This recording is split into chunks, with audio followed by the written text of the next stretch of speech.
अब जरा नजर डालें कि निजी बैंक और एनबीएफसी लोग क्या खेल कर रहे हैं। कुछ अलग तरीके या शर्त है वही। और आपने सिक्योर अनसिक्योर्ड का जिक्र भी किया था, वो जरा समझाइए। निजी क्षेत्र के छोटे और एनबीएफसी इस मैदान में काफी आक्रामक हो गए हैं। हाल के वर्षों में इनके कुछ खास पहलू हैं। नंबर 1, जैसे speed and service. Private bank अक्सर क्लाइंट हैंडलिंग में तेज होते हैं, कम डॉक्यूमेंट में काम करने की कोशिश करते हैं। हालांकि बेसिक पेपर तो सबको चाहिए। वे रिलेशनशिप मैनेजर लगाते हैं जो कंपनियों से संपर्क में रहते हैं कि उनका कोई बिल फाइनेंस कराना हो तो बताएं। प्रक्रिया को समर्थ बनाने पर उनका जोर रहता है ताकि ग्राहक उन्हें चुने, एसबीआई या अन्य को नहीं। Next, customise product. कई प्राइवेट बैंक अलग अलग इंडस्ट्री के लिए खास कार्यक्रम बनाते हैं और जैसे किसी बैंक का फोकस ऑटो सेक्टर पर है तो वो ऑटो कंपनियों के लिए, सप्लायर और डीलर के लिए विशेष स्कीम लॉन्च करेंगे जिसमें उस इंडस्ट्री के हिसाब से शर्तें डाली जाएंगी। कुछ बैंक रिटेल चेन के लिए, कुछ फार्मास्यूटिकल सप्लायर्स के लिए अलग अलग स्कीम निकालते हैं। इससे उस सेगमेंट के लोग आकर्षित होते हैं। Interest rate and other charges. Private bank की ब्याज दरें भी कॉम्पिटिटिव होती हैं, कभी कभी एसबीआई से थोड़ा ज्यादा, कभी बराबर। ये अक्सर केस टू केस बेसिस पर निर्भर करता है। हाँ, कुछ प्राइवेट बैंक प्रोसेसिंग फीस या एनुअल चार्जेस ज्यादा ले सकते हैं। उदाहरण के लिए कुछ बैंक इंटरेस्ट रेट 11% पर 1% प्रोसेसिंग फीस भी लेते हैं। तो आपको कुल कॉस्ट देखनी होती है। एनबीएफसी का रोल। अब एनबीएफसी की बात करें, एनबीएफसी जैसे हमने कुछ नाम लिए की खासियत है लचीलापन, फ्लेक्सिबिलिटी। अगर आपका केस बैंक थोड़ी रिस्की मानकर रिजेक्ट कर दे तो एनबीएफसी शायद उसे थोड़ा महंगे रेट पर कर देगा। एनबीएफसी अक्सर कोई अतिरिक्त सिक्योरिटी नहीं मांगते अगर इनवॉइस और पार्टियां ठीक ठाक हैं, इसीलिए इन्हें अनसिक्योर्ड कह सकते हैं। मतलब सिर्फ इनवॉइस के भरोसे फंड देना। लेकिन हाँ, अगर वो रेट ज्यादा चार्ज करेंगे और आमतौर पर सप्लायर से एक पर्सनल गारंटी या अंडरटेकिंग जरूर लेते हैं, यानी with recourse. Secured versus unsecured. Secured का अर्थ है कि फाइनेंसर को कोई और जमानत और या सिक्योरिटी और सुरक्षा मिली हुई है इनवॉइस के अलावा। उदाहरण के लिए अगर खरीदार कोई लेटर ऑफ क्रेडिट देता है या बैंक गारंटी देता है तो डिस्काउंटिंग लगभग सिक्योर्ड हो गई क्योंकि एक और बैंक गारंटर खड़ा है भुगतान सुनिश्चित करने के लिए। या कुछ केस में सप्लायर ने कोई एफडी कोलेटरल रख दी 10 से 20% के बीच में। ऐसे मामले में फाइनेंसर को सुरक्षा है, वो रेट कम भी कर सकता है और रिस्क भी कम रखता है। अनसिक्योर्ड में केवल कारोबारी ट्रांजैक्शन पर भरोसा है, कोई एक्स्ट्रा सिक्योरिटी नहीं मिलती। जैसे बिना हेलमेट बाइक चलाना, बनाम हेलमेट लगा के चलाना।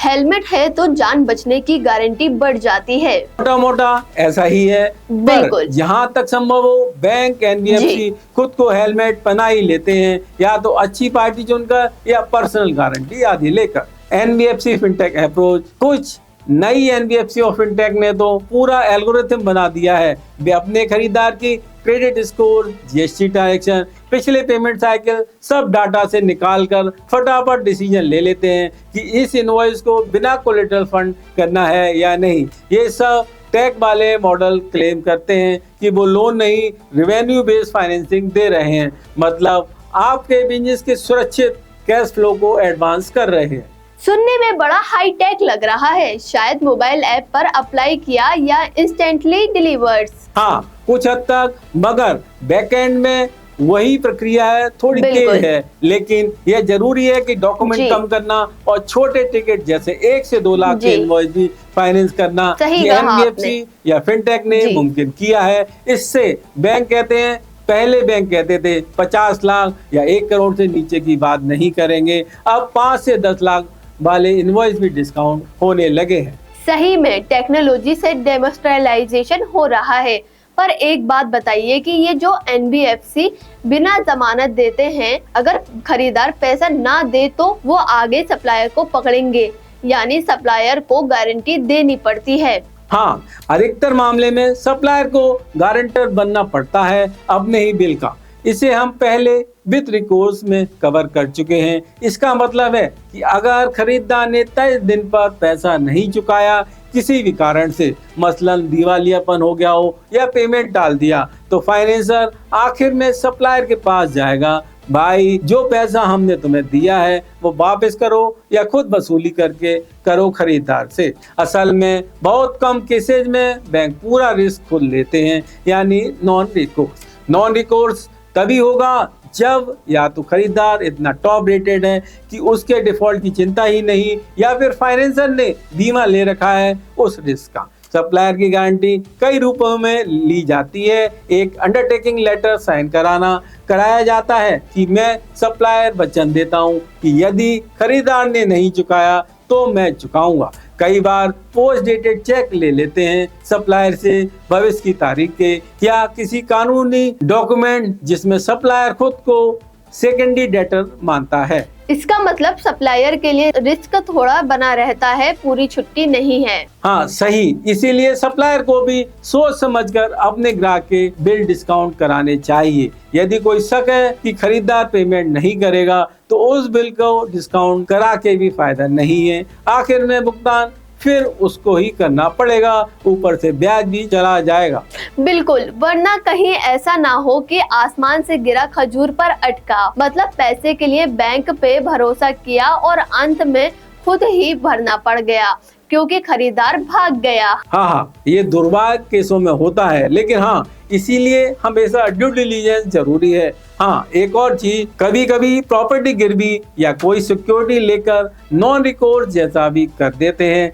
जैसे सप्लायर ने अगर अपनी किसी प्रॉपर्टी पर लियन दे दी तो बैंक कहेगा ठीक है, भले खरीदार ना चुकाए, हम तुम्हारी संपत्ति से भरपाई कर लेंगे, तुम्हें अलग से पैसे जेब से नहीं देने पड़ेंगे, पहले से गिरवी है। पर ये केसेस छोटे सप्लायर शायद नहीं करेंगे क्योंकि फिर तो साधारण लोन जैसा ही हो गया। एक पॉजिटिव ट्रेंड ये है कि कुछ सब फाइनेंसर अब क्रेडिट इंश्योरेंस का इस्तेमाल करने लगे हैं, यानी बीमा कंपनी से बीमा लेते हैं कि फला खरीदार अगर नहीं चुका पाया तो बीमा कंपनी कवर करेगी। इससे सप्लायर की जिम्मेदारी हल्की हो जाती है क्योंकि अब इंश्योरेंस कंपनी बैंक के लॉस को भरपाई कर देगा, मगर इसका खर्चा फिर ब्याज दर में जोड़ा जाता है। ओह, बीमा भी आ गया बीच में। फाइनेंस की कहानी में पूरा मसाला है भाई। बैंक, एनबीएफसी, बीमा कंपनी, सबकी एंट्री है। यही तो फाइनेंसिंग की दुनिया है, सब जुड़ा हुआ है। ठीक है, सप्लायर को मन में रखना चाहिए कि जरूरत पड़ने पर मुझे ही चुकाना है, तभी फैसला करे। अच्छा, एक चीज नोटिस की, आपने कहा कि गवर्नमेंट के बिल में कम रिस्क होता है, मगर वो तो कभी कभी पेमेंट बहुत ही लेट करते हैं। हाँ, पर लेट करें तो भी अंततः सरकार पैसे दे ही देती है, डिफॉल्ट नहीं होती ज्यादातर। तो उस केस में सप्लायर सेफ होता है, बैंक इंतजार कर सकता है या पैनल इंटरेस्ट चार्ज कर सकता है सरकार से। कुछ नियमों में वैसे सरकार पैनल इंटरेस्ट नहीं देती तो सप्लायर को थोड़ा घाटा पड़ सकता है, पर कम से कम मूलधन डूबने का रिस्क नहीं होता। समझ गई। और जैसे रमेश के केस में देखा, एबीसी मोटर्स बड़ी कंपनी थी तो नॉन पेमेंट का चांस कम ही था, इसलिए एसबीआई को शायद चिंता ही नहीं होगी।